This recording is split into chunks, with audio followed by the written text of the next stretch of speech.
তোমরা দুনিয়াতে বাচ্চা প্রসব করার পরে তুমি নাম রাখো 7 দিন গেলে 6-7 দিন গেলে আবার নাম রাখো মাথায় চুল ফেলাও। কিন্তু আমি আমিনাকে কে যেন রাখবে আমাকে স্বপ্ন দেখাইতেছে, কে যেন আমাকে স্বপ্নে দেখাইতেছে, ও আমিনা তোমার গর্ভে যিনি আছে, তোমার গর্ভে যিনি আছে তিনি যদি দুনিয়াতে আগমন করে তার নাম হবে মুহাম্মদ, আসমানে তার নাম হবে আহমদ। সুবহানাল্লাহ, তার নাম হবে আহমদ, দুনিয়াতে তার নাম হবে মুহাম্মদ।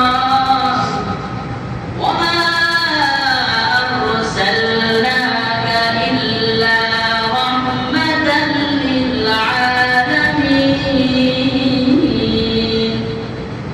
যাকে আল্লাহ তাআলা মানুষদের জন্য নয় শুধু গাছপালা তরুলতা প্রত্যেকটা মাখলুকাত থেকে শুরু করে আল্লাহ তাআলা যাকে রহমত হিসেবে পাঠিয়েছেন শুধু দুনিয়াতে